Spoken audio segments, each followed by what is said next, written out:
Call to order this hearing of the Minnesota Senate Taxes Committee, Wednesday, January 15th at 9:02 a.m.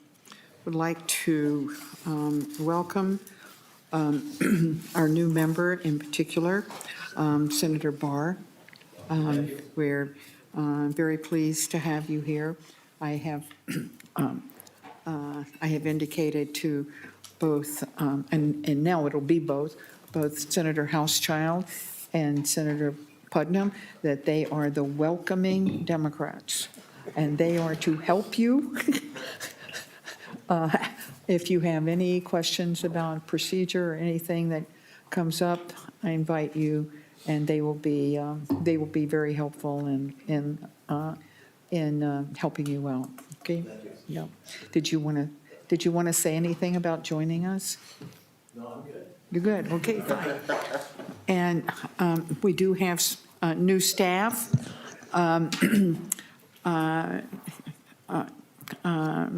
Senator Weber, do you want to introduce your new staff person? Certainly. Thank you, Madam Chair. My LA is Ryan Thornton, and Ryan is right over there. And so he'll be assisting me, although for the purposes of minutes, Senator Rest LA will be continuing to be our minute keeper. And of course, with the changeover to a joint system here for a while, my committee administrator is our head researcher for taxes, Dan Mickelberg. So. Thank you, Senator. I don't see Senator Nelson here yet, but Senator Klein, you have a new staff person. Thank you, Madam Chair. My Ellie Thibodeau-Lissick will be supporting the tax committee. Ellie was also a page for the G15 hearing room last year. And Senator Barr, your LA, do you want to introduce that person? I don't know if they're in the room, but if you could just let people know their name, then if they want to come see you or contact you, they'll know who to do. Well, I could try to introduce him, but I can't pronounce his last name yet. We're going to say Talenchik. I'm sorry? Talenchik. Andy Talenchik. There you And go. I don't see him in the room. Okay, thank you very much.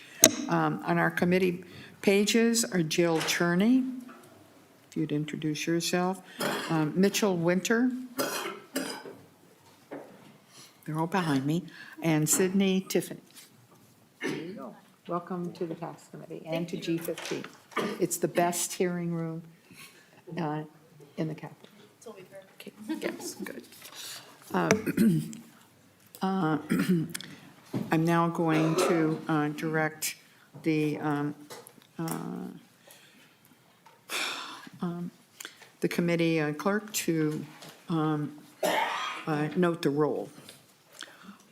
Today, we're going to begin with the Department of Revenue. With the new setup for what I'm calling the temporary session, but the members are going to be here for the full one, for the regular session too, after the January 28th election is decided. Senator Weber and I are going, I'm going to chair the two hearings to receive the reports this week, and we're going to get, as I'm sure many of you know, the bill introductions will be available with numbers this afternoon after 3 o'clock. We will have 3 hearings next week on bills, and Senator Weber will be chairing. We're having to make sure that we're able to get a revenue estimate for them, and we do have some pre-filed bills that I'm hoping that Senator Weber will agree to hear, and 10 of them are mine. Imagine that. Also, we have agreed that when, although both of us will be sitting here, that when I am presiding, and you only need, members and witnesses only need to address me. And when Senator Weber is presiding, you only need to address him. You don't need to address both of us, only the person, in terms of the protocols, only the person who is actually presiding. For the members, we've also included in the packets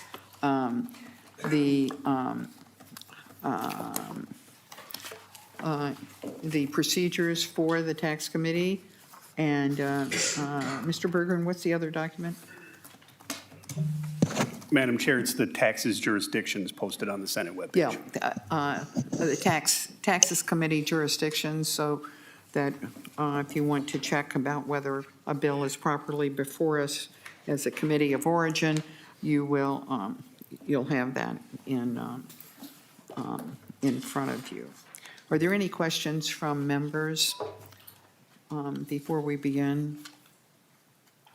Maybe also would like to, the full complement of our Senate Council and Research folks are here with us today. If you would just give your name, starting with Ms. Pollack.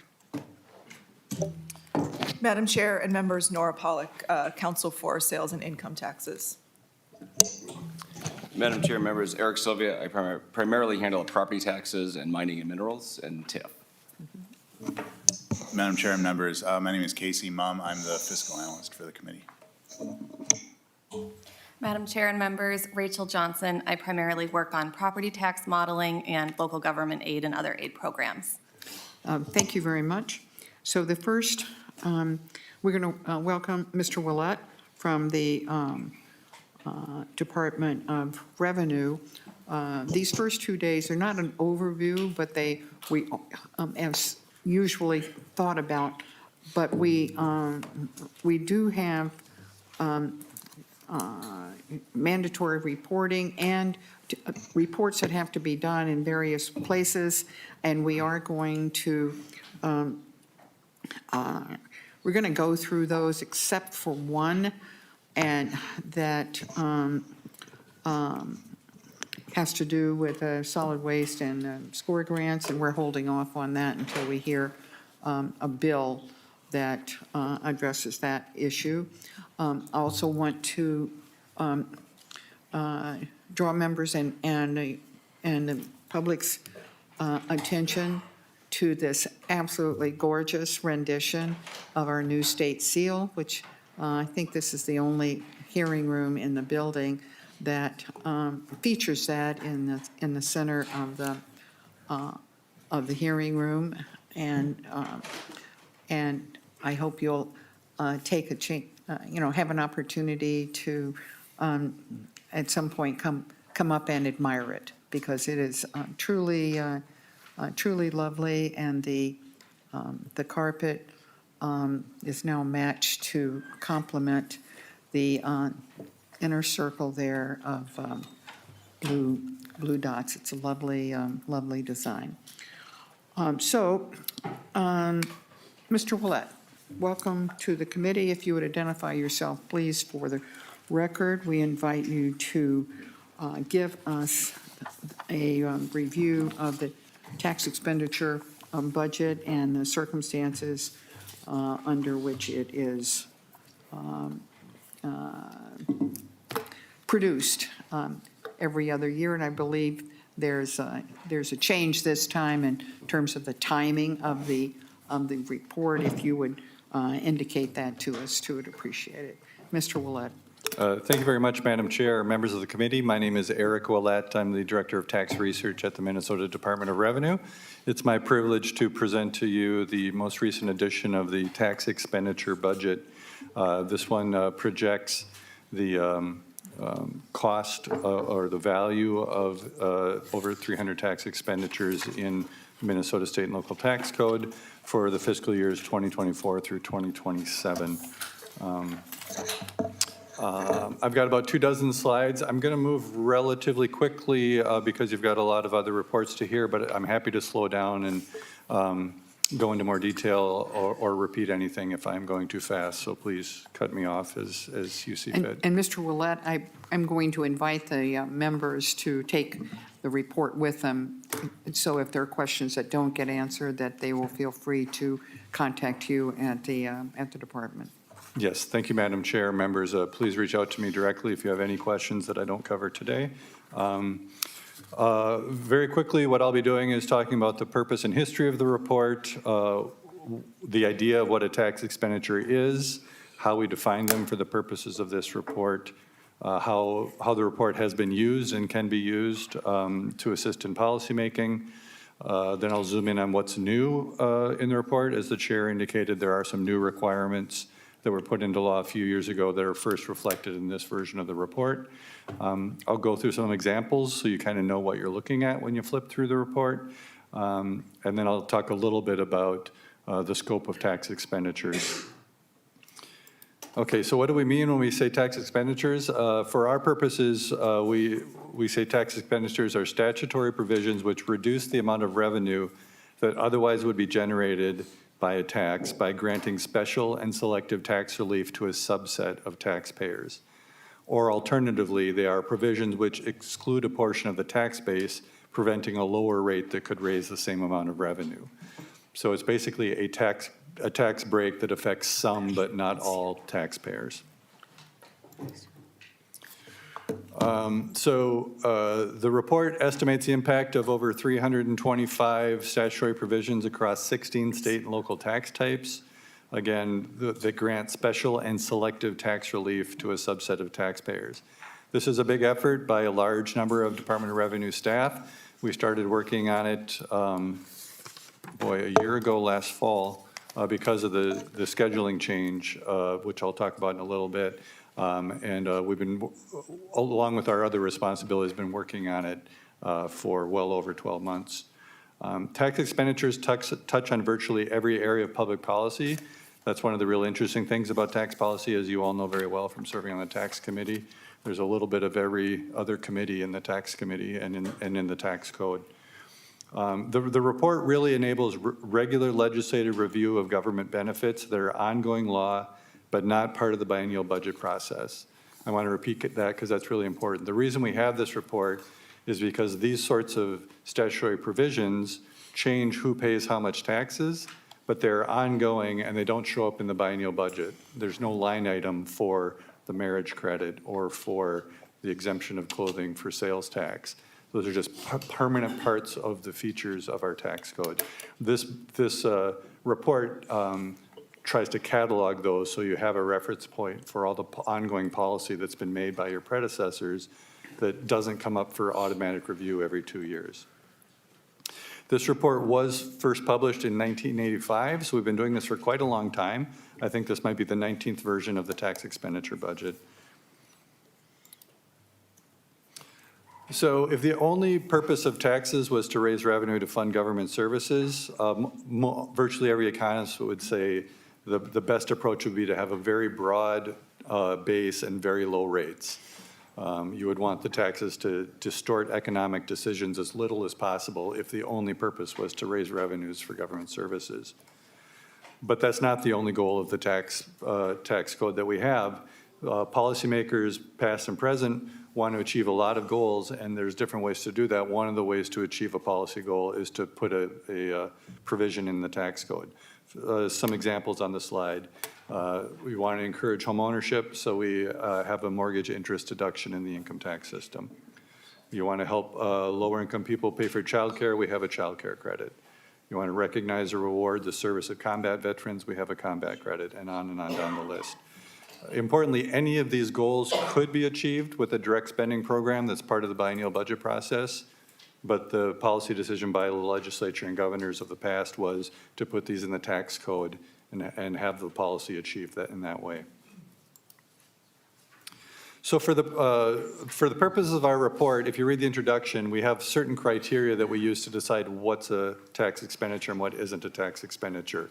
I'll go through these relatively quickly, but there's a lot more information on pages 2 and 3 of the report. So we only include them in the report if a tax expenditure is part of a tax that applies statewide. If it's a local or regional tax, then it's not part of this report. It provides preferential treatment, as I said before, so some taxpayers benefit, others do not. It has a revenue impact. There are some things in the tax code that nobody benefits from, so they're not in the report. For example, there's a sales tax exemption for Super Bowl tickets. It's been very helpful twice, but in the normal course of business, it doesn't have any impact on state revenues. So it's not in the report now. It was a few years ago, the last time we hosted the Super Bowl, but it's not in the report now. So a tax expenditure is not, we exclude things that are subject to an alternative tax. So for example, there's no sales tax on cigarettes, but there's a separate excise tax on cigarettes. So we don't include the exemption from the sales tax as a tax expenditure because there's another tax in lieu of the sales tax on cigarettes and so on. It's not counted as a direct expenditure. So if it shows up as a line item in the budget, then we don't put it in the tax expenditure budget because there's another mechanism for reviewing those provisions.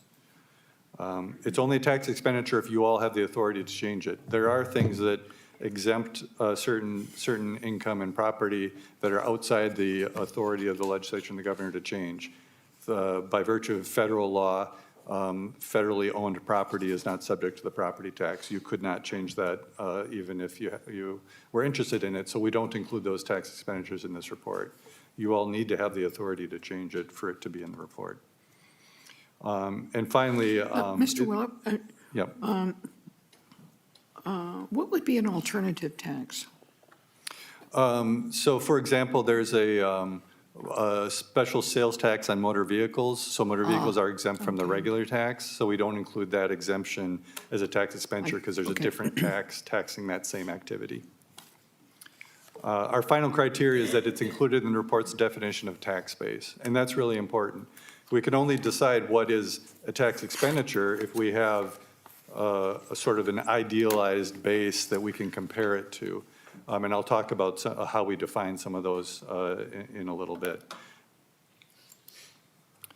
So as I mentioned, tax expenditures are different than direct expenditures. That's why we have this report. There's no line in the biennial budget for these. There's no regular review process, although that is changing, and I'll talk about that in a little bit more later.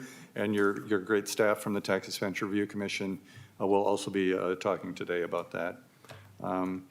Most tax expenditures have no limit on growth over time. They're just a feature of the tax code.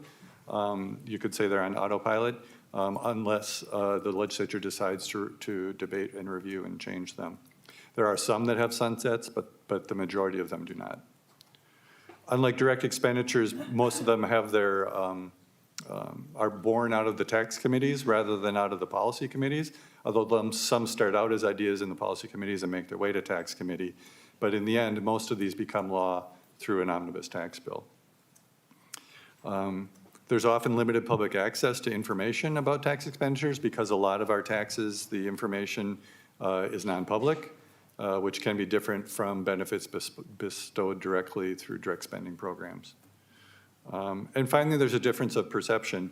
If you enact a policy through a tax expenditure, you are reducing taxes. If you do the same activity but through a spending program, you're increasing government spending. So depending on the lens you use, you have two very different ways to achieve the same, or to try to achieve the same policy outcome. Mr. Willett? Yes. Just ask about you don't have the pages numbered, but the concept of the tax expenditure as a concept. The bottom point says we could design a direct expenditure program to meet each of these goals. Just been reading something, an article in Tax Notes that sets up a series of criteria for when one way is more efficient in delivering the benefit than another. And I wonder if that ever comes up as a discussion in the department about, rather than doing this, would be, you know, a whole lot cheaper, less expensive, whatever you want to call it, if it were an appropriation. And we have done that, even within the tax committee, we have done that on occasion, rather than a tax expenditure or something that looks like more of a tax credit, particularly tax credits, better if they had been, or more efficient if they had been direct expenditures. Do you all consider that when you're preparing a revenue estimate? Madam Chair and members of the committee, those are certainly very salient questions that we talk about at the Department of Revenue when we're engaged in a potential new policy issue. They don't really factor into the revenue estimate unless we think there will be a difference in participation if we go through a tax expenditure rather than a spending program. But as you mentioned, there's a lot of things to consider about whether it'd be a better choice to do something through the tax code or through a spending program. If the population you're trying to reach is already kind of the exact same population that already participates in a tax, then that's a positive reason to do something through a tax expenditure, because you've kind of already got the right population identified. Whereas if the population you're trying to reach is already participating in a human services benefit program, then perhaps the infrastructure is better, that's already in place is better over there than in the tax committee. It is a challenging conversation, of course, because you've got two agencies deciding which one is better to take on a new responsibility. So there's also sort of a, boy, wouldn't it be nice if the other one did it rather than us? But that is definitely part of the conversation that takes place. There's also the transparency issue that I raised about depending on data practices laws and who is communicating regularly with the target population. Is there going to be better transparency and better reach to the target population through one mechanism or the other? We may have more of a discussion of that later, of that concept. Thank you. May continue. Okay, so in the introduction to each chapter, there's a chapter for each of 16 different tax types. In the introduction of each chapter, we describe what we consider the reference tax base, which would be the tax base if there were no tax expenditures. So it's a concept of kind of a very broad base where you exclude almost nothing from the tax and you have uniform treatment of taxpayers under the tax. For example, for the income tax, our reference tax base is income from all sources, so basically all income people bring in, less the expenses that are reasonable and necessary to generate that income. That's kind of a textbook economist definition of income, but it serves us well because it means then that regular depreciation is not a tax expenditure because you need those assets to generate the income you're generating, either in the corporate tax or the pass-through entities in the individual income tax. However, accelerated depreciation would be a benefit beyond the normal course of the cost of doing your business. So that additional value of accelerated depreciation would be a tax expenditure.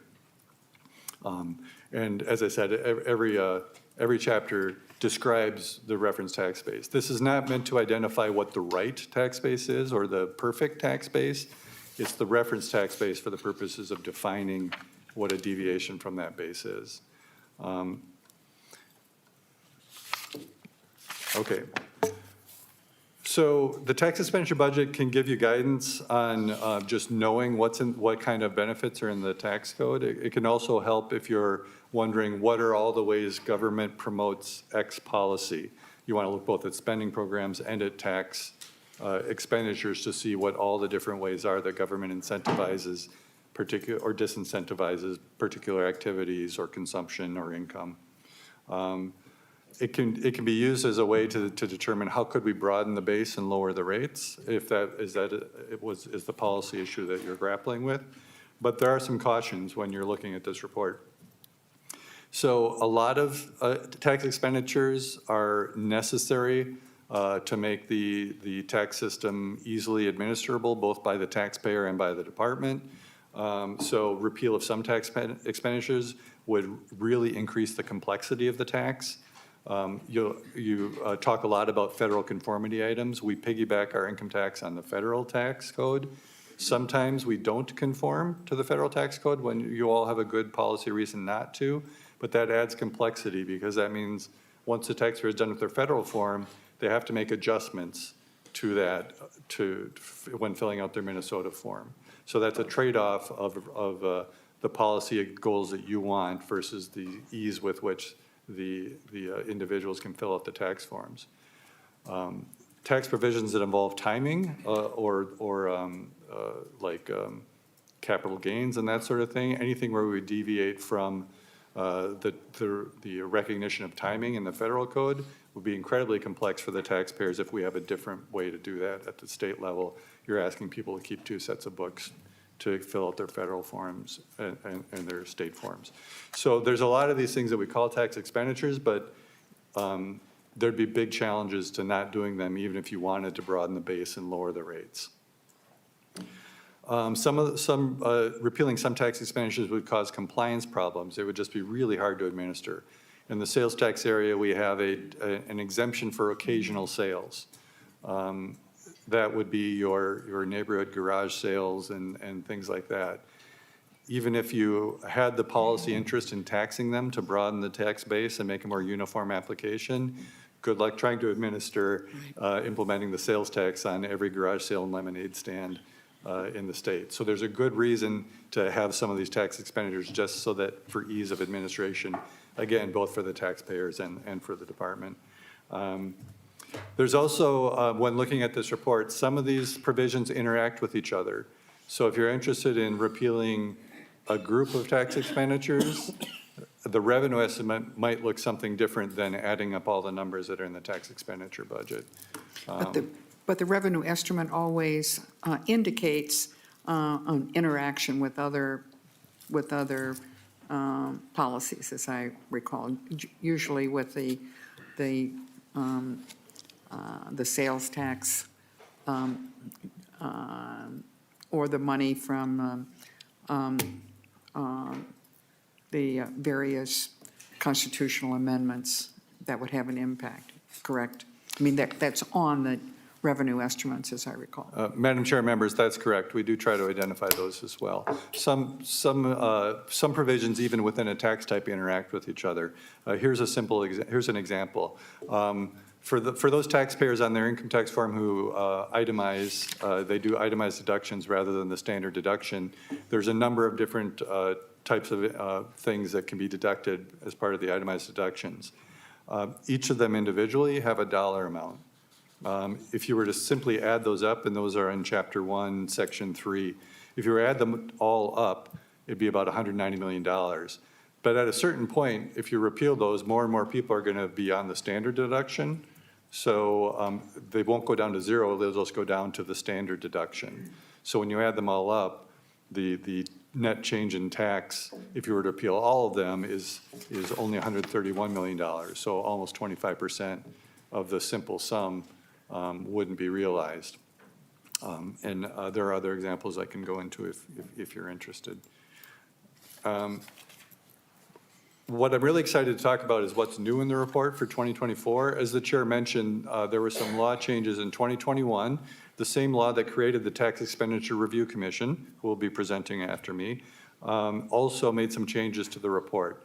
It changed the timing of the report so that the report would be coming out right before a budget session. It used to be that we would present during the non-budget session.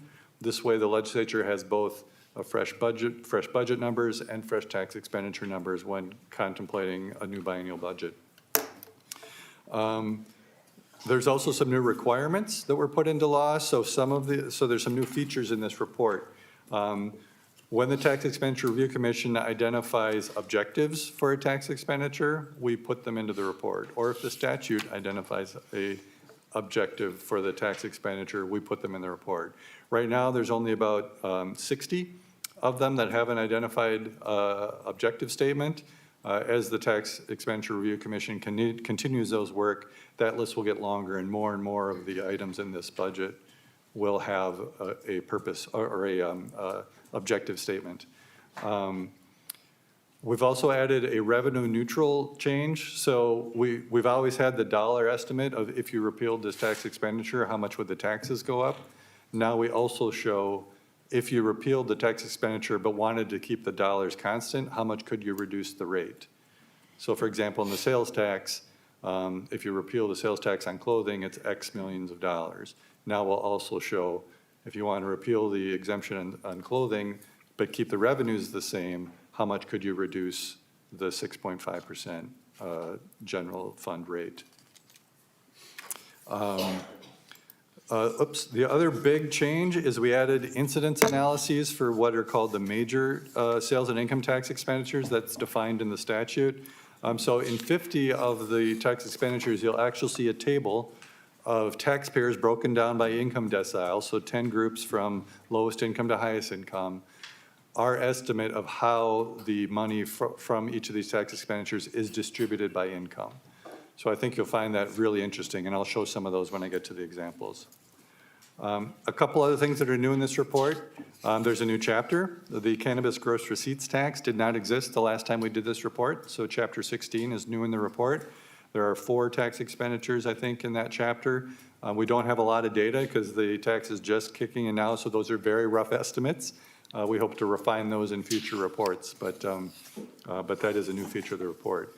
As with every report, there are some new there's 15 new tax expenditures. There were 4 that were removed that were either repealed or are obsolete. One more thing that's kind of new is it's been 3 years since we did the report. It's normally just 2. And those years had some incredibly high inflation. So the numbers, if you compare the numbers in this report to the one from 3 years ago, you'll see a lot of these tax expenditures have quite higher numbers than they did 3 years ago. Okay, let me quickly go through a couple of examples. So all the tax expenditures follow a similar form. At the very top, you have the title of the tax expenditure and a reference number. This example is the marriage credit. It can be found on page 86 of the report, number 1.6.01. So you've got the title, you've got a legal citation where in statute is the law that grants this expenditure, a description of the law, a short history of the law, and the number of taxpayers where we can identify the number of taxpayers or estimate it. We do include that as well. All those are features that have been in the report for a very long time. The objective statement I mentioned is new. That comes next. The Tax Expenditure Review Commission identified this objective statement for the marriage credit. The revenue neutral rate. So if you repealed this marriage credit, you could reduce the income tax rates by 0.045 percentage points, all 4 of the bracket rates. The dollar impact, that's the traditional way of showing the impact of the tax expenditure. And then at the bottom of the page is the incidence analysis. So this is what an incidence analysis looks like. You've got 10 deciles, the income range in which 10% of Minnesotans fall in. The lowest 10% are $15,500 and less. The top 10% are $183,000 and over. The next column, this is an income tax revision, so the next column shows our estimate of the total income tax paid by each of those brackets of 10% of taxpayers. You notice the bottom 2 brackets are negative because of refundable credits. So the lowest income 20% Minnesotans pay no income tax. They may get money back or they pay none. And then the tax change from this particular provision, according to our estimates. And the distribution, the percent of those $100 million by the brackets, and our estimate of the counts of taxpayers in each decile that are impacted. With the marriage credit, you'll see that the benefits are heavily weighted towards the higher deciles. That's kind of the nature of how this tax expenditure works.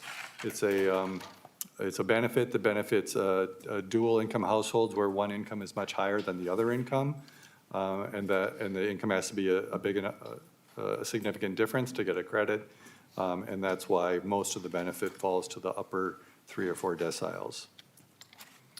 Next is the other example is the child and working family credit. This is on this is 91 Mr. and Willett? 92. Yes. I think I'm going to let members just look at those examples, and I wonder if you could just give a summarizing comment so that we can get on to the other reports. And if people, we may come back to this more fully on some other time or more informally, but if you would just summarize Very good. that the other examples are there, and then we'll go on to the LBO. Okay, Madam Chair, the other examples are the child working family credit. If you look at that one is much more heavily weighted towards the lower income deciles. That is the nature of how those credits are structured. I also have the food products exemption and the sales tax as an example. The incidence analysis of that is much more uniform since everybody buys food roughly in proportion to their income. I will breeze over the scope of the tax expenditures. I did want to point out that in the slides, there's an error on the sales tax slide, so we're going to be redoing that one and resending that one. I just discovered that this morning as I was drinking my coffee and reviewing my notes. This just shows for the income, corporate, and sales tax, if we had no tax expenditures, how much revenue would it raise? If it was the broadest possible with the current rates, how much of that, and then what the net is after taking out all the tax expenditures. There's a bit on the property tax, which is different because if you know the nature of the property tax, we show the benefits in relation to shifting among types of property as opposed to absolute change in taxes. Generally speaking, homestead and ag property are beneficiaries of the structure of the income tax at the expense of business and rental property. So to summarize, the report provides public transparency on state policies enacted through the tax code. It identifies state tax policies that may complement or conflict with direct spending programs or regulations. It identifies ways to broaden the base or to raise revenue or to reduce rates. And it provides kind of the foundation for the work of the Tax Expenditure Review Commission. As I mentioned earlier, this report does no evaluation. It does reporting of current law. What the Tax Expenditure Review Commission is going to do is take that to the next step. They're going to zoom in on individual ones of these tax expenditures and do evaluations. Is it working? Is it achieving the objectives that it set out to achieve? What are the policy pros and cons of each tax expenditure? So their work will be more in the leading to potentially ideas for changes or enhancements or repeal. And with that, I will wrap up, take any questions. We want to thank you for the presentation, and there's a lot of detail, but it's really important that members, when they're bringing bills forward, that they understand how the tax expenditure budget is composed. And I'm hoping that members will continue to bring this document in particular, if not the whole budget, to committee minute. Now, who had their hand raised? Senator Driscowski. Thank you, Madam Chair. Thank you, Mr. Willett. Mr. Willett, does the department or the LBO has anybody done an analysis of the number of tax expenditures that have been increased or decreased over time? I mean, how many have we added each year in our history? How many have we repealed each year in our history? How much in terms of dollar amounts have been added to the tax expenditure exclusion of for people, or how much has been repealed in a dollar amount? Have those types of categories of analysis been done in our history so we can kind of see a graph or something like that? Mr. Willett, briefly. Madam Chair, members of the committee, Senator Driscowski, I believe my predecessor may have summed them up many years ago. That is something we could do again by just comparing the old, how many are in the old reports compared to the new reports. So that's something we could prepare for you. Thank you, Mr. Willett. Thank you, Madam Chair. Okay, anyone else? Thank you again, Mr. Willett. I think some of that information is in the tax expenditure budget, but more detail is certainly welcome. Thank you, members. Next, we'll hear from the, Mr. Guerca and Mr. Peoples, who are the lead analysts and the program evaluator of the LBO, and to give the report that is required annually from them. They'll be summarizing it for us. And gentlemen, in terms of definitions, I don't think you, I mean, appreciate the slides, but you don't need to go back and repeat the general information from that Mr. Willett has just given. So welcome to the committee, and please identify yourself for the record. Thank you, Madam Chair. Good morning, members. For the record, my name is Carlos Huereca. I'm a lead budget analyst with the Legislative Budget Office. I'm here with my colleague, Jordan Peoples. And our office is tasked with providing professional and Did technical you really assistance. provide that slide of the turtle? Oh, are we plugged in? Sorry. Just curious, just trying to see how it's relevant, but.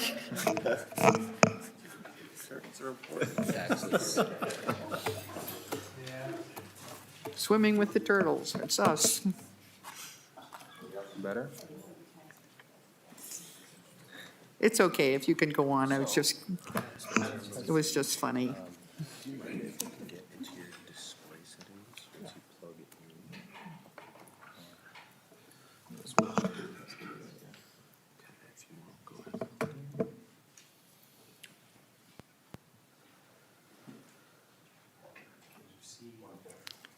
Is insistent upon A little bit, just get into your display settings here.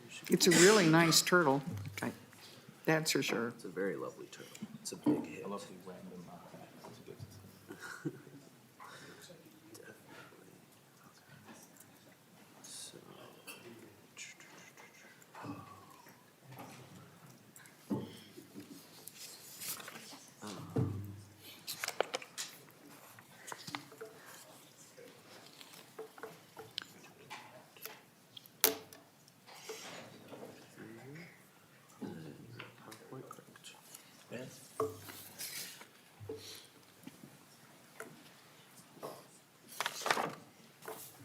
Okay, apologies for that. It's Madam okay. Chair.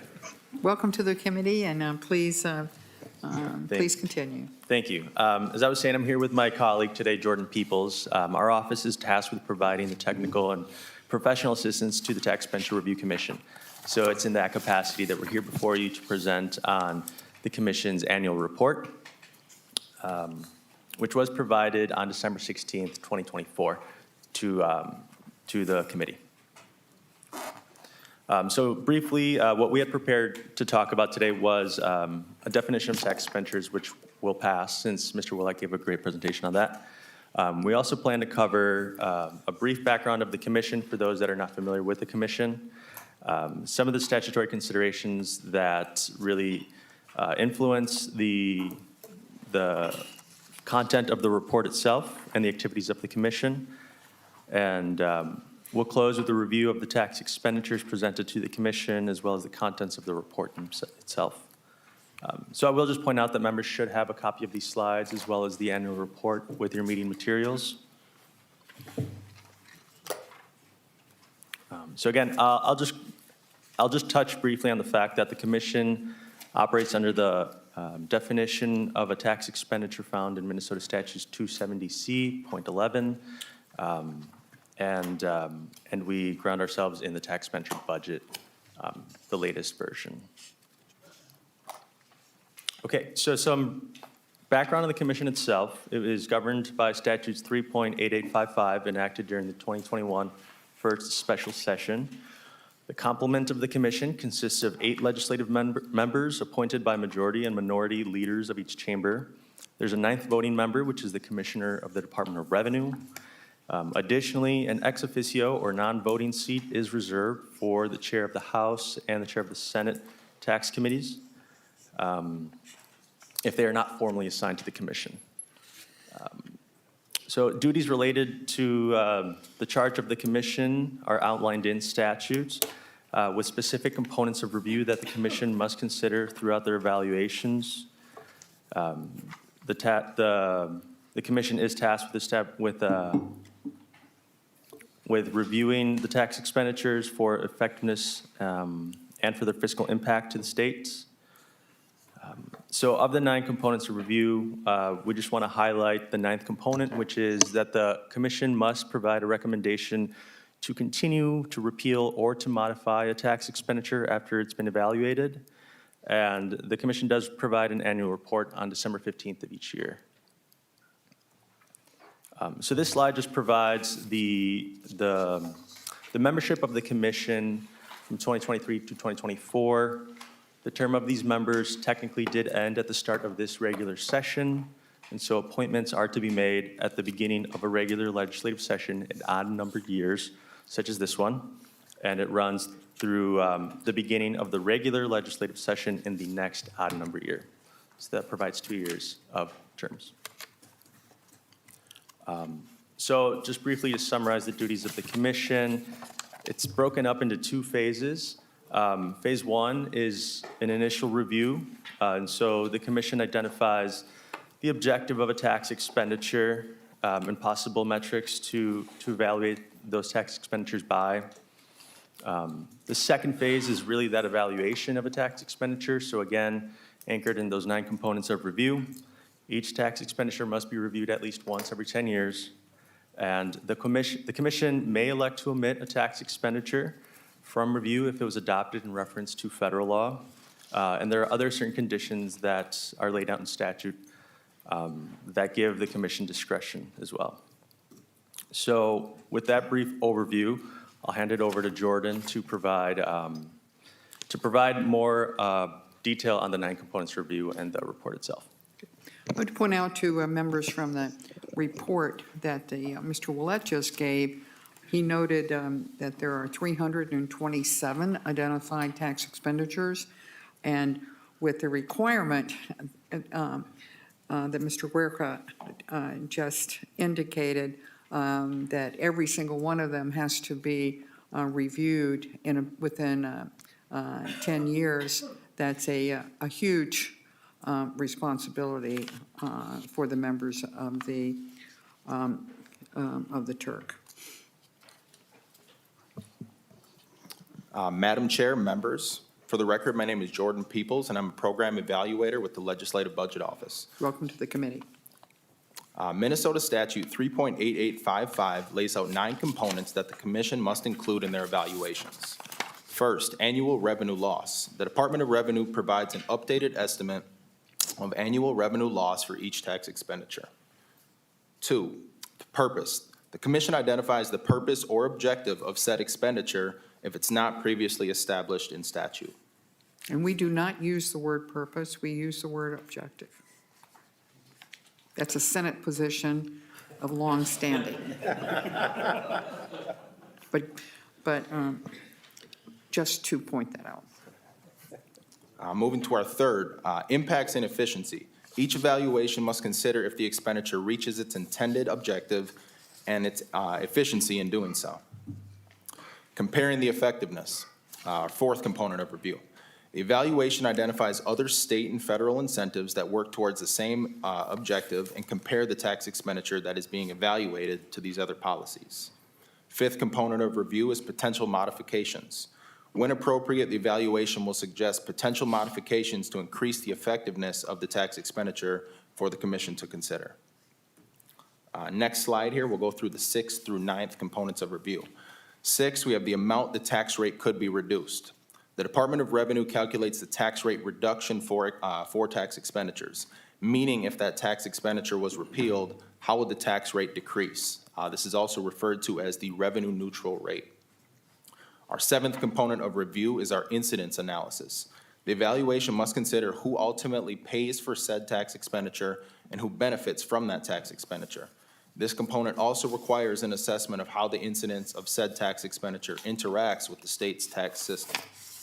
Now, please note, this is only done for significant tax expenditures In communications with the tax research staff, 54 provisions have been identified that meet the qualifications of a significant tax expenditure. The definition of a significant tax expenditure is defined in statute. Our eighth component of review, fiscal impacts of other state and federal taxes. Now, when I say state, I'm referring to other Minnesota provisions that provide benefits to taxpayers for similar activities. And our final and ninth component of review is recommendations. Recommendations as to whether the tax expenditure should be continued, repealed, or modified. And the evaluation offers objective analysis and objective ideas to improve a tax expenditure, but ultimately the commission may consider the content of the evaluation to develop a recommendation to the legislature to continue to review or modify a tax expenditure. Now, as evaluations have kicked off, the 2025 report will likely include a summary of any recommendations to the legislature. Statutory considerations for the annual report. Now, we just want to reiterate the two statutory provisions that shape the contents of this report are Subdivision 4 and Subdivision 7B, just to provide the committee what they can expect in the report. Subdivision 4 provides that the commission must carry out an initial review of tax expenditures. That requires that the commission identify an objective statement for tax expenditures that lack one in law and may identify metrics to evaluate tax expenditure policies by. Subdivision 7B states that during the period of initial review, the commission's report may be limited to objective statements and metrics for evaluating the effectiveness of expenditures. Additionally, the report may also include publicly available data on a tax expenditure. To summarize, the commission's activity in 2024 mainly focused on initial reviews in line with these two statutory provisions. Again, as evaluations are now being conducted, future reports are likely to include findings of completed evaluations. TERC Annual Report Overview. The report provides the commission's membership at the time of the report. There is a review of the commission's duties and responsibilities.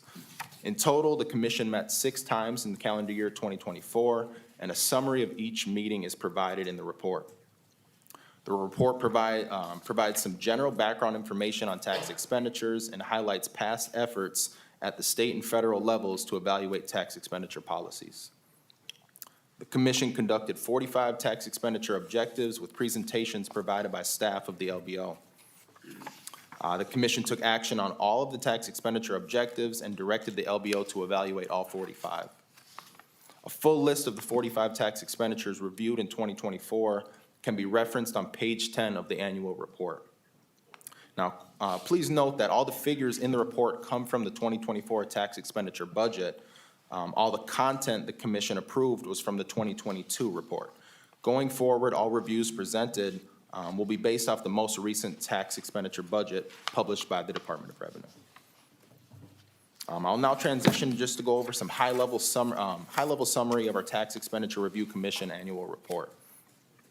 In the 2024 tax expenditure budget, the Department of Revenue, as discussed, identified 327 different tax expenditures across 16 different tax types, with an estimated $48.8 billion in cumulative foregone revenue for the state of Minnesota. Now, it should be noted that the fiscal impact of each tax expenditure is estimated in isolation, meaning all other tax provisions are held constant. The impact of said provision on other tax provisions is not taken into account. The $48.8 billion in cumulative foregone revenue, in reality, could be a little more, could be a little less. Rather, this figure is just used to explain the full magnitude to the Minnesota economy. Now, as already kind of touched by Mr. Willett, like I said, there are 16 different tax types. General sales and use tax provisions lead the way in foregone revenue, estimated at $10.3 billion, followed by individual income tax provisions estimated at just under $9 billion in foregone revenue. The 14 different tax types outside of general sales and use tax and individual income tax types account for roughly $28.8 billion in foregone revenue. In the table, as you can see, the other category, that incorporates 12 different other tax types. And also note, all these figures are pertaining to fiscal year '24.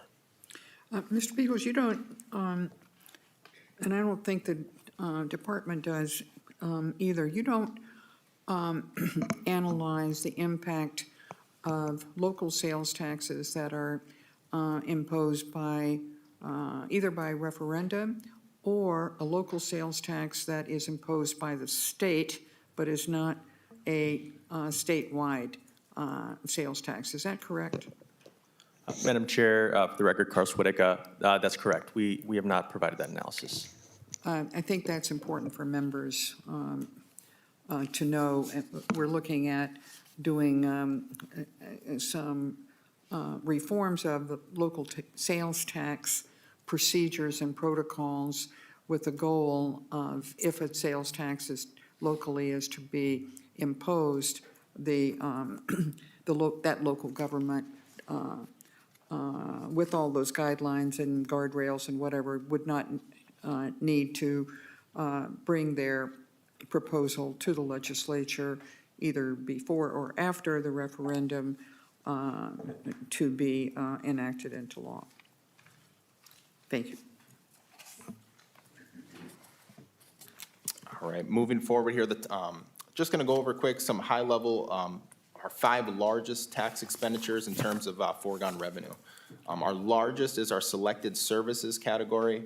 This is a tax exemption. Some things that fall in this category are legal services, accounting, bookkeeping services, employment services, amongst many others, at $4.9 billion in foregone revenue, followed by employer pension plans, which is a federal tax exclusion at $2.3 billion in foregone revenue, followed by contributions by employers from medical insurance premiums and medical care, which is a federal tax exclusion at $1.7 billion in foregone revenue, followed by food products tax exemption at $1.4 billion, followed by exempt real property tax exemption at $1.1 billion.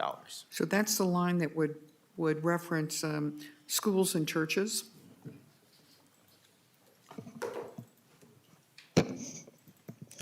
Madam Chair, under exempt real property, Or is that something else? I'd have to confirm that. We'd have to look into that one to confirm. Those might be individual provisions.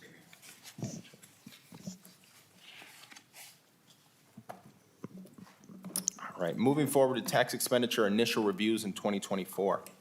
The commission reviewed 45 tax expenditures. 12 were originally presented in 2022. Of these 45 tax expenditures, they came from 10 different tax types. As you can see, we have the breakdown here of the 45. Just a few highlights. We had 17 credits. Like I said, a couple highlights. We have the research and development credit, the beginning farmer management credit, the housing contribution credit, amongst many more. We looked at 25 exemptions, our data center equipment exemption, solar energy equipment exemption, cemetery lots, telecommunications equipment, farm machinery, amongst many others. There was one subtraction, which was our interest on contributions to first-time home buyer account, one deduction, which was a home mortgage interest deduction, and one preferential computation, which was the open space property program. Now, the full list of the 45 different tax expenditures approved for review can be viewed in the 2024 Tax Expenditure Review Commission Annual Legislative Report on pages 10 and 11. Madam Chair, so with that being said, I'm going to pass it back to Carlos to wrap up. Madam Chair, again, Carl Swedeka. So to answer your question, that does not include churches or schools, the provision that we highlighted. Yeah. So what does it include? Yeah, so if you reference the tax expenditure budget, index number 13.101, it's on page 231. It lists a few examples to include hospitals, public burial grounds, charitable institutions, state and local forests, parks and wildlife refuges. So a list is provided of examples. Okay, that thank qualify. you. Yeah.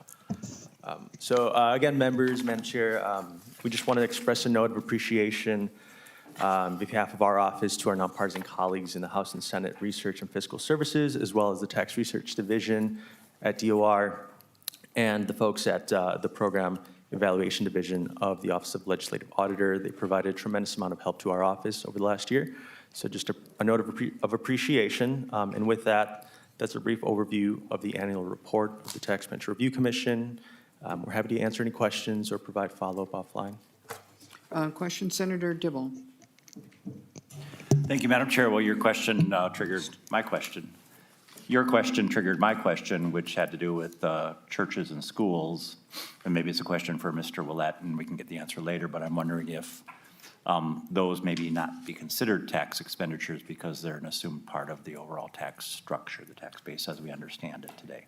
Thank you, Senator Dibble. I think we all need to be aware of the magnitude of that part of our tax code and to understand the benefit of schools and churches that they provide on their own without further burdening the tax system for it. It is not just a handout, I'll put it that way. Senator Dibble. Thank you. Yeah, the conversation is timely because constituents bring it up regularly and have brought it up recently to me. Whereupon we have the discussion about why we have 501c3 status and nonprofit status and tax exemption, et cetera. The assumption is that public services are provided that would otherwise be provided by the public, by government. But it's worth knowing the order of magnitude so we have an understanding of the cost versus the benefit. So I don't know if we have a way of, if it's not contained within a tax expenditure calculation, how we would understand the value of that kind of exemption or the magnitude of that kind of exemption. I'm going to call on you in just a second, Senator Nelson. I will point out that, again, that the TERC is both bipartisan with parity and bicameral. The chairmanship goes back and forth on an annual basis. The chairmanship for 2025 will, on a calendar basis, will be a member of the House, and the chairs of the respective tax committees are on the TERC ex officio, non-voting ex officio, but they're on it. And unless they are appointed by their respective appointing authorities. Currently, in the Senate, it's Senator Klein, myself, Senator Drazkowski, and Senator Weber. I don't anticipate that the TERC will be fully operational until the House is indisputably organized. So we'll be waiting for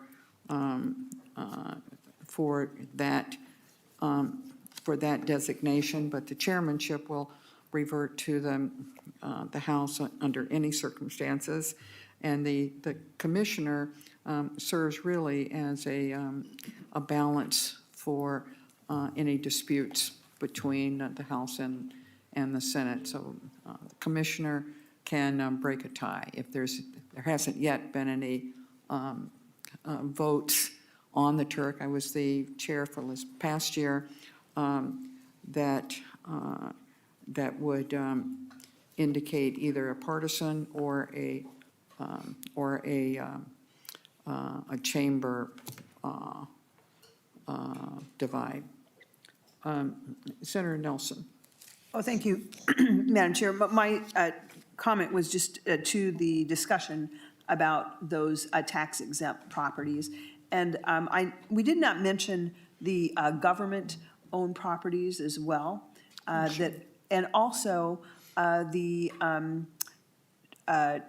some of the chartered veterans organizations, those type of things. But I do know that that's always an interest in my community, is how much of the property in our community is tax exempt, property tax exempt. And so I don't know that that comes under the guise of any of these particular commissions, but I think it's important to know.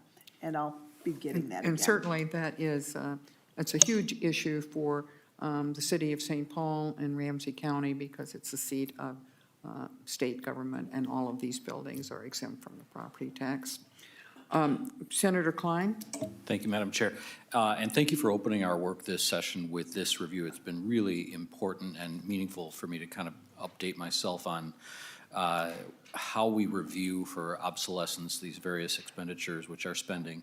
And I guess just knowing that we have this rigorous system in place, Madam Chair, I would wonder what the philosophy of the chair is, or the committee, on bringing forth legislation that has sunsets within it for future tax expenditures. Is that a more rigorous way to ensure that we don't keep around unnecessary or outdated expenditures, or is this system sufficient? Senator Klein, actually, that is in place for, there's a 10-year sunset that we have adopted, and I think especially for new proposals. So that is also kind of built in, but I would suggest not repealing the government buildings or other tax-exempt properties. And maybe taxpayers wouldn't mind that from some way, but certainly there are some others, like the mortgage interest deduction or the marriage credit, that I doubt if we did anything to those particular things that any single member on, or all the members on this tax committee would find themselves unelected in 2026. So be careful about those reviews. Anything further, members? Thank you very much, gentlemen. Mr. Willett, did you have anything extra to provide at this point? Madam Chair, members, following up on Senator Dibble's question, you might remember that one of the criteria I talked about for the report is that you all have the authority to change it. The reason that schools and churches are not included in that tax expenditure item is that those are constitutional exemptions, so you couldn't change them even if you had an inclination. But we do have data on those, so if you have questions about the impact of those exemptions, we can provide that. Okay, thank you very much. We'll move on to, I hope, a very short thing so that we can spend the rest of our time on the TCJA. But we welcome Mr. Jordan, an attorney from the department for a review. We got a review of the obsolete, unnecessary, and duplicative rules. Yeah. And so we welcome you. If you would identify yourself for the record, you may begin your testimony. Sure. Thanks, Chair Rest and other members of the committee. My name is Jim Jordan. I'm an attorney at the Department of Revenue. So the committee asked for a short presentation on the obsolete, unnecessary, or duplicative rules report, everybody's favorite topic, which is a report I should mention every agency submits each December to the Governor's Office, Revisor's Office, and the relevant committees. I'm giving the presentation because rulemaking is one of my core attorney responsibilities at Revenue. So first, some background. The State's Administrative Procedure Act, which is found in Chapter 14 and governs agency rulemaking, has gone through several eras. The current rulemaking era is largely a result of reforms that gathered steam in the early 1990s, when two separate commissions issued reports encouraging more efficient and transparent rulemaking processes. Thanks in part to these commissions, in 1995, the legislature enacted many rule-related amendments to the State's Administrative Procedure Act. Among the comprehensive 1995 changes was the creation of the requirement for all agencies to annually submit the obsolete rules report. A series of amendments followed the comprehensive 1995 changes, including 2001 legislation that added a streamlined process for repealing rules found on an agency's annual obsolete rules report. At the time, the idea was that some agencies might have a backlog of obsolete rules, and a streamlined process for repealing them would be beneficial. So now to a quick summary of the obsolete rules report itself. Agencies are required to annually report all rules that are obsolete, unnecessary, or duplicative of other state or federal law. So how is this annual report implemented at Revenue? Well, every year, the subject matter expert attorney works with the relevant taxing divisions to identify any obsolete rules parts along with a plan and timetable for updating the rule. This information is then consolidated into the report, and the report is submitted, as I mentioned earlier, every December to the Governor's Office, Revisor's Office, and relevant committees. Now, because rulemaking is a very resource-intensive process, Revenue prioritizes updates of rules listed in the report. The work of updating rules consistent with priorities and resource limitations takes place year-round. Now for a quick example from the 2024 report. So I currently support special taxes, which includes industry-specific taxes like petroleum tax, insurance premium tax, and tobacco tax, and MinCare tax. And I recently supported the Board of Assessors, so I can only speak in detail about rules related to those two clients. Special taxes has no obsolete rules in the 2024 report. However, a Board of Assessor rule update that I worked on is reported on the final page of the 2024 report, so I'll quickly walk through that example. So in the 2023 report, Revenue reported that Board of Assessor rule, which governs assessor licensing, education, and conduct, was outdated due to several significant statutory changes related to property tax assessor licensing and education. In the 2024 report, which you all have a copy of, we updated that status, and now we report in this year's report that the rule had been updated and there are no longer any obsolete provisions. Now, one thing I want to quickly address, because it's a logical question, is why a rule might appear in more than one report. There's a couple possible reasons, and there's a lot of possible reasons, but a couple, the most prominent reasons are these. Sometimes the legislature is considering further statutory changes. So an agency like Revenue doesn't want to use valuable resources on a rule update until that statutory landscape is stabilized a bit. Another possibility is that the rule has an obsolete part, but other parts of the rule are problematic for other reasons, and the agency needs more time to prepare a comprehensive rule update, including time to consult with affected taxpayers. So as I mentioned earlier, in 2001, the legislature added a rulemaking process specifically for rules listed on the annual obsolete rules report. Remember, at the time, the thinking was agencies might have had a backlog of a lot of obsolete rules, so they created that streamlined process. The appropriate process for updating obsolete rules always depends on the specific facts and circumstances. When we decide it's most efficient to fold the repeal of an obsolete rule into a broader rule update package, we use the regular rulemaking process. When we decide an obsolete rule also qualifies for the good cause exempt rulemaking process, we'll sometimes use that one. And in some cases, the specific process for updating obsolete rules is appropriate.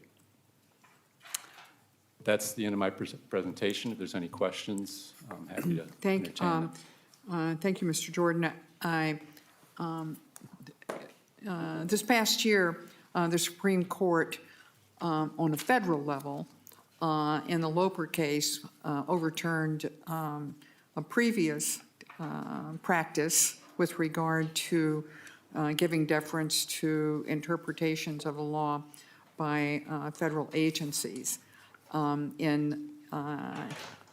Loper overturned Chevron, and I'm sure you're familiar with that.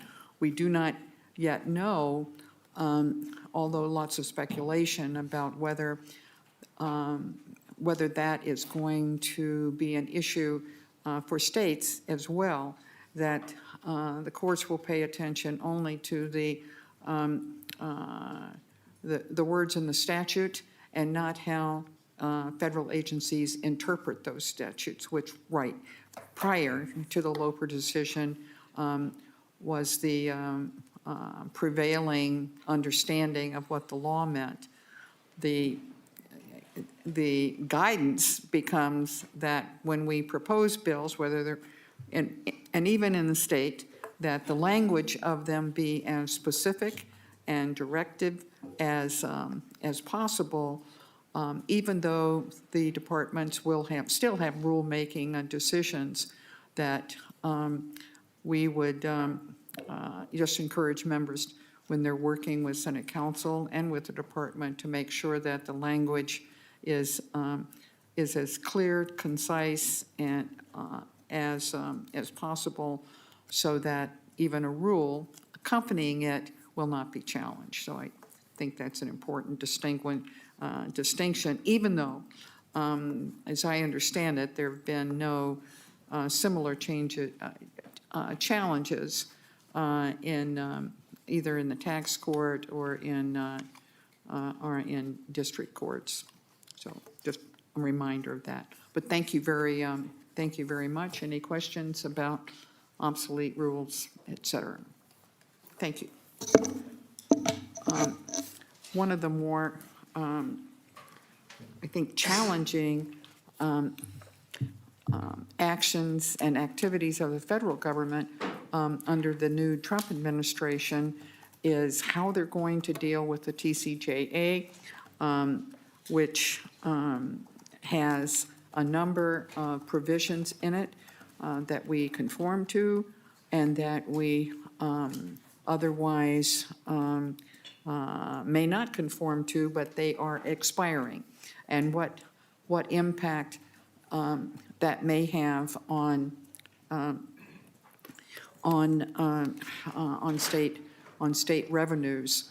The one I'm interested to hear your report, but the one I'm most interested in myself in terms of the impact on state revenues is if Congress, with the support of President Trump, changes definitions of income, that those changes, if we are conforming to that particular provision in the Internal Revenue Code, can have an impact on us.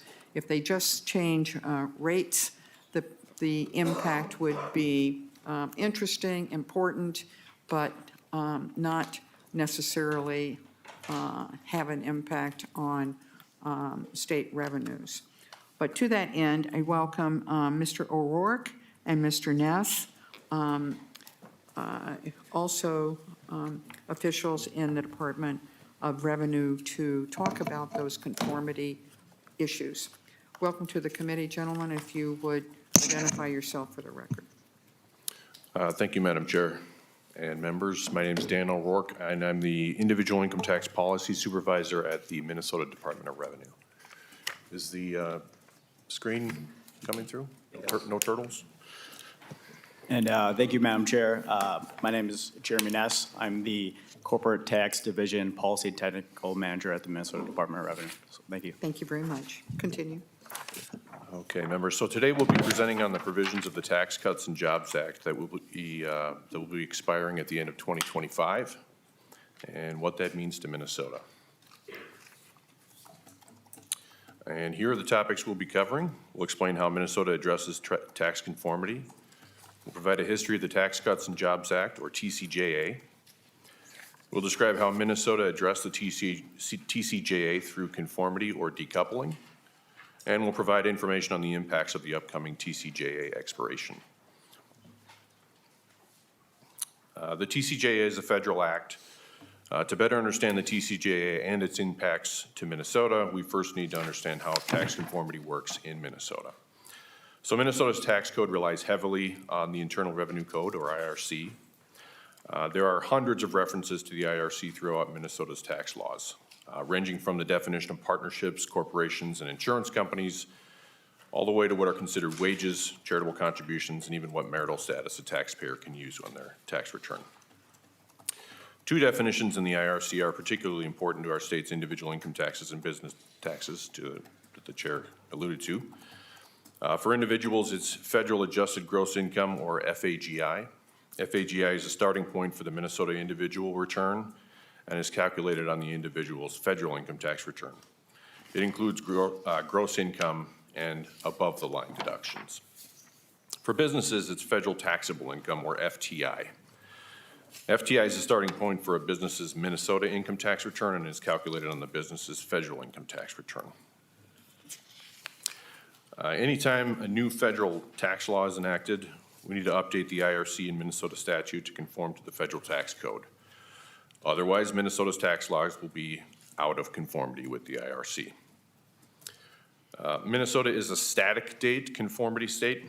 This means that our tax code is tied to the version of the Internal Revenue Code as amended through a particular date. Currently, Minnesota's income tax laws are tied to the IRC as amended through May 1st of 2023. When Minnesota is in general conformity with the IRC, it simplifies the process of completing the Minnesota tax return. An amount from a line on a taxpayer's federal return is simply carried over to their Minnesota tax return. typically without needing to separately calculate what is considered income for Minnesota purposes. When Minnesota is not in general conformity with the IRC, FAGI and FTI need to be calculated separately for Minnesota purposes for many taxpayers, leading to additional complexity for both taxpayers and the department. This is calculated on Minnesota's nonconformity schedules as shown here. Example of the 2018 M1NC for federal adjustments. So Minnesota can generally choose to address a federal update in 3 ways. First, Minnesota could choose to not conform to the IRC or a specific section of the IRC. One example of this is that the Minnesota tax code has its own rules on relating to statutes of limitations, and it does not follow the federal dates. Second, Minnesota could choose to conform to the IRC to incorporate all newly enacted federal tax laws, and this is done by updating the general IRC dates cross-referenced in the Minnesota tax code. Lastly, Minnesota could choose to conform to the IRC and then decouple from any provisions that Minnesota wants to treat differently. We do this through additions and subtractions from federal income, as well as in other ways such as the Minnesota corporate net operating loss deduction laws. So now let's get into the TCJA. So Congress enacted the TCJA on December 22nd of 2017, and it made sweeping income tax changes for both individuals and businesses. Many of the changes were effective on January 1 of 2018 and will expire on December 31 of this year, 2025. Here are just some of the changes the TCJA made to individual income tax. The individual tax rates were reduced for most brackets federally. Personal and dependent exemptions were suspended through 2025. To offset this change, the federal child tax credit was raised to $2,000, and Congress enacted a non-refundable credit of $500 for non-child dependents. The standard deduction was increased to offset the loss of personal exemptions. The standard deduction was nearly doubled for each filing status, and these amounts are indexed for inflation annually. This also significantly reduced the number of taxpayers that would choose to itemize their deductions. Many changes were made to the itemized deductions. One such change, and probably one that's gotten the most attention, was the $10,000 limitation for the deduction of state and local taxes, also known as the SALT cap. This limitation resulted in many states enacting SALT cap workarounds, such as Minnesota's pass-through entity or PTE tax. There are many other individual income tax changes from the TCJA that we won't go over today simply because they affect far fewer taxpayers. As for business income tax, the TCJA created a single corporate tax rate of 21%. It also repealed the corporate alternative minimum tax. Both of these changes were coupled with a vast overhaul of how the United States taxes foreign income. For example, the TCJA created a one-time tax for deemed repatriation of foreign profits, known as deferred foreign income. It also created a new income exclusion called Global Intangible Low-Taxed Income, or GILTI, that is meant to discourage taxpayers from shifting income to low or no-tax jurisdictions. To go along with GILTI, the TCJA enacted a deduction for foreign-derived intangible income to provide an incentive for businesses to keep their intangible assets in the United States. Lastly, on how the U.S. taxes foreign income, the TCJA created a minimum tax called the Base Erosion and Anti-Abuse Tax, BEAT, to further discourage foreign profit shifting. The TCJA made many changes to business deductions and limitations as well, such as bonus depreciation was temporarily increased to 100%, which we'll discuss more later. Section 179 expensing was expanded by increasing thresholds and limitations. The TCJA eliminated the Section 199 deduction for domestic production activities and replaced it with a 20% deduction for certain pass-through income, also known as Qualified Business Income Deduction, or commonly referred to as QBI. It also created a 30% limitation for business interest expenses and made changes to the corporate net operating loss by adjusting the carryover periods and changing the limitation to 80%. And like individual income taxes, there were many other business tax changes that the TCJA enacted that we won't cover today simply, again, because they impact far fewer taxpayers. And I'll now turn it over to my colleague, Mr. Ness, for the balance of the presentation. All right, thank you, Dan. I'll begin with how the You need Minnesota. to, I'm sorry, to identify yourself for the recording, please. Yes. Madam Chair, members of the committee, my name is Jeremy Ness, and I'll continue with the presentation. So I'm going to begin with how Minnesota conformed to the TCJA. As Dan mentioned earlier, Minnesota has three choices to address federal tax updates. Choose not to conform, choose to fully conform to all enacted federal tax laws, or conform and decouple from provisions we want to treat differently. Minnesota chose to conform and decouple from some of the TCJA provisions. The 2019 Minnesota legislature generally conformed to the TCJA. The legislature updated the general IRC dates in the Minnesota tax code, and the federal conformity update was effective retroactively to the time when the federal provisions became effective. Minnesota then chose to decouple from many of the TCJA items by creating additions and subtractions. For individuals, Minnesota decoupled from the TCJA by enacting an addition for any gain realized on a 529 plan if the distribution is made and not used to pay qualified higher education expenses, such as tuition for elementary, secondary, public, private, or religious school. Minnesota enacted a subtraction to allow individual taxpayers to make their own state-level standard itemized deductions. This change was a result of moving the individual income tax starting point to federal adjusted gross income, which is before federal standard or itemized deductions are made. For taxpayers choosing to itemize deductions rather than claiming the standard deduction, we enacted a subtraction for Minnesota itemized deductions that are separate from the federal itemized deductions. The state-specific itemized deductions include medical expense, state and local personal property taxes and real property taxes, charitable contributions, home mortgage and investment interest, casualty and theft loss, unreimbursed employee business expense, and other miscellaneous deductions. Minnesota also enacted a subtraction to allow a state-level dependent exception.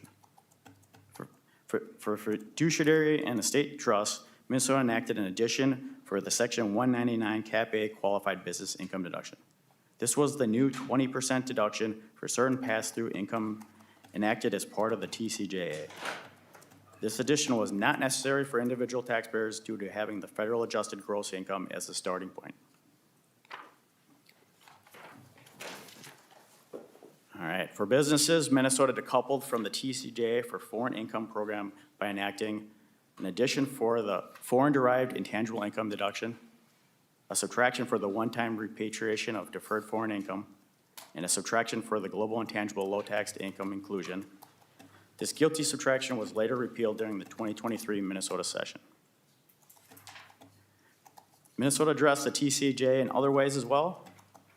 For individuals, Minnesota conformed to the exclusion for student loan forgiveness due to death and disability. This expires after the 2025 tax year. Personal exemptions were temporarily not allowed under the TCJA through 2025, but were offset by an increased federal standard deduction. Minnesota made the changes to the increased standard deduction and disallowance of personal exemptions permanent.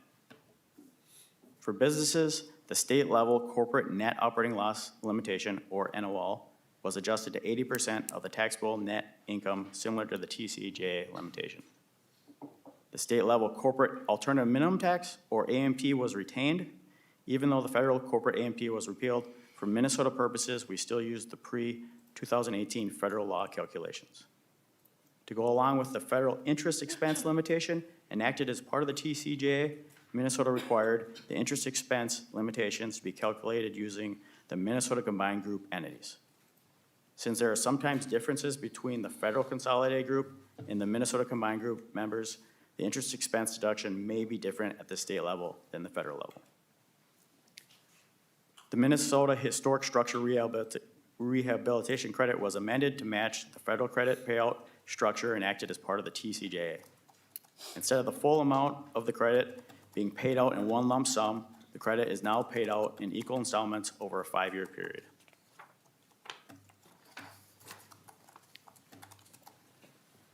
Minnesota also chose to enact a special rule for Minnesota non-corporate income taxpayers called the Special Limited Adjustment.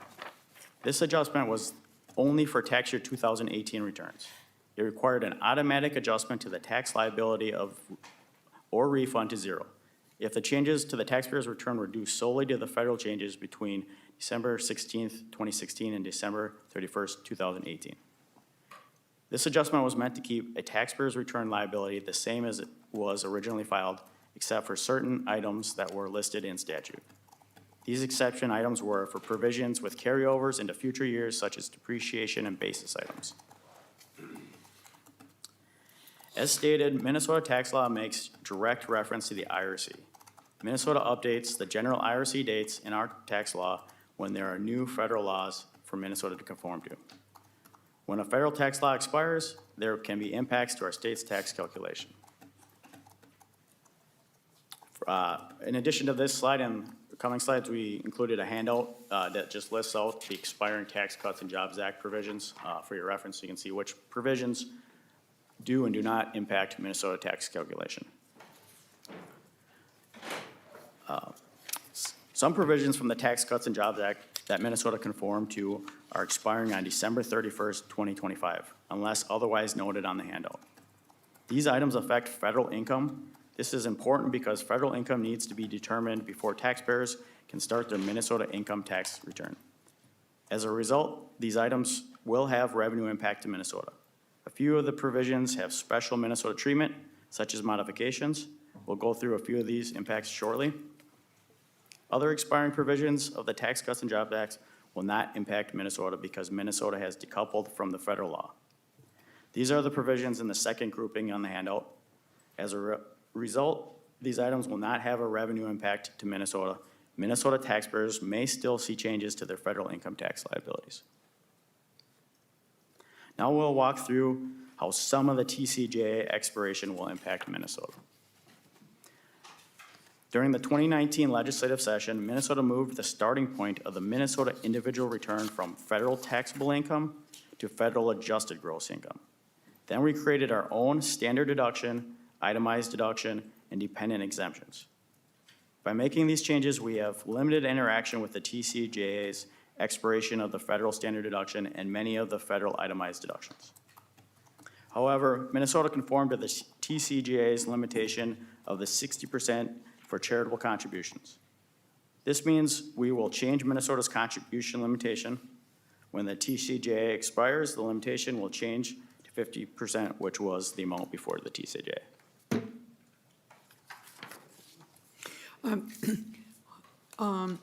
In terms of the budget forecast, the current federal provisions that do expire in 2025, unless there is some change before the forecast is presented the end of February, 1st of March, those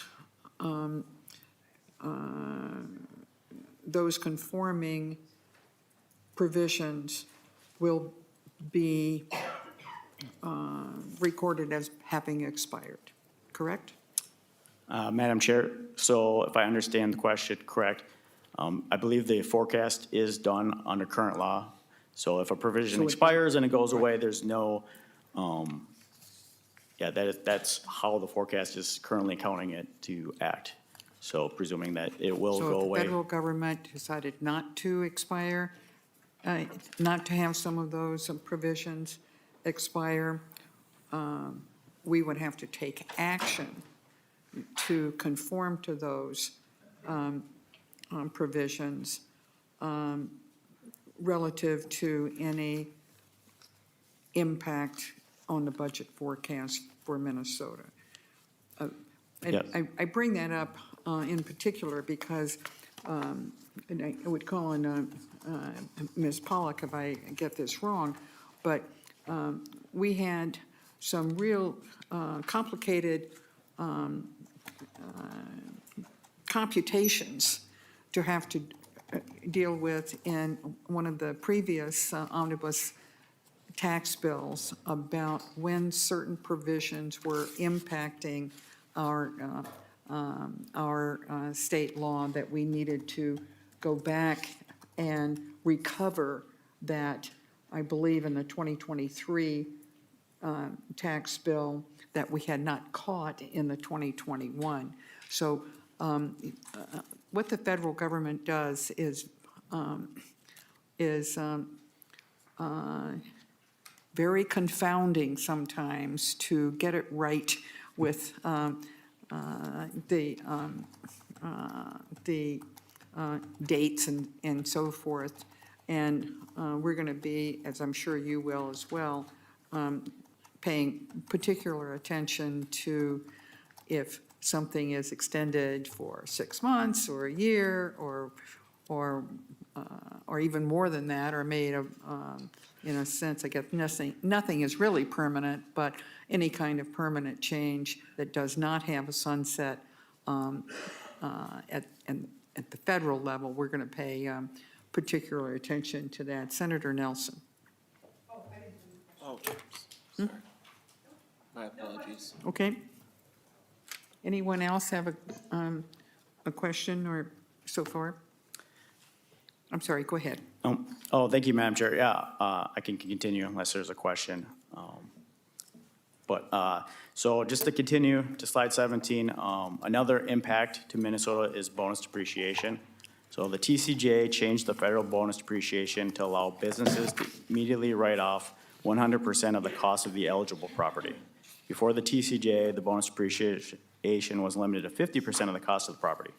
For tax years 2023 through 2026, the immediate write-off goes down 20% each year until it reaches 0 in 2027. Minnesota generally conforms to the concept of bonus depreciation. Minnesota then decouples from the amount of the deduction allowed on the Minnesota taxpayer's return each year. In its place, we require an 80% add back of the bonus depreciation allowed on the federal return with a 20% subtraction for the following 5 years. If bonus depreciation were to expire, this will result in a revenue impact to Minnesota due to change in the federal income. Taxpayers may need to pay more or less tax since they are not receiving a bonus depreciation deduction on either their Minnesota or either on their federal or Minnesota income tax returns. The Minnesota bonus depreciation addition and subtraction and modification will become obsolete since Minnesota bonus depreciation would be 0. The last impact we'll highlight is the state and local taxes deduction limitation, also known as the SALT cap, and its impact to Minnesota pass-through entity or PTE tax. The TCJA created a $10,000 SALT cap for individuals. As a result of this change, the 2021 legislature enacted the PTE tax, which allows electing pass-through businesses to pay state income tax at the entity level rather than the owner level. By making the PTE election, owners of the pass-through entity may avoid the $10,000 limit on the federal return. The Minnesota PTE tax is directly tied to the TCJA's SALT cap limitation that expires after the 2025 tax year, meaning that when the $10,000 limitation expires, the Minnesota PTE tax will also expire. Even if Congress extends the SALT cap limitation, Minnesota will need to conform to the extension and possibly other legislation action to continue the PTE tax. At Revenue, we make it a priority to minimize impacts to customers when implementing tax laws. We also prioritize supporting voluntary compliance, providing guidance on complex questions, and protecting the integrity of the tax system. We provide customers with the information, education, and services they need to effectively navigate the Minnesota tax opportunities and obligations. Revenue's vision is that everyone reports, pays, and receives the right amount, no more, no less. Our partnership with you is essential to provide the information and resources Minnesota taxpayers need to realize this vision. While we wait for Congress to act, we look forward to working together as you consider the TCJA expiration and its impacts to Minnesota tax laws. So thank you very much, and any questions? Thank you, gentlemen. We have gone past our time for the original presentation. However, I encourage members to contact you if they have any questions about any of the information that has been presented. I want to make one more housekeeping expectation, and that is when I am presiding over the committee and have a bill to present or want to make a motion, I will be handing the gavel to Senator Klein. And when, similarly, when Senator Weber is chairing, our new co-vice chair is Senator Drazkowski. I neglected to make that announcement at the beginning of the hearing, so if Senator Weber is presenting or needs to make a motion, I hope it's agreeable that you will pass the gavel to Senator Drazkowski, and members will remain in their seats. They will not have to do musical chairs. Okay. Is there anything further from any member? Okay, the agenda for tomorrow has been posted. We have not taken today any testimony. These really are just presentations of reports, but please let us know if you, and particularly next week, when there will be bills presented, we hope. Please let us know about that. The rules remain the same in terms of testifying, and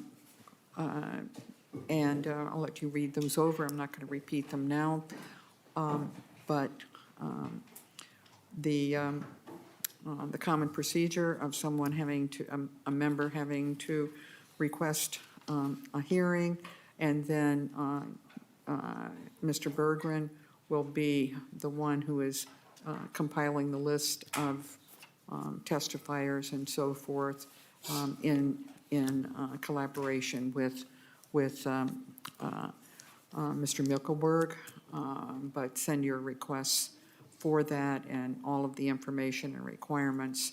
You can send them to just one email address. So hope that is hope that's helpful.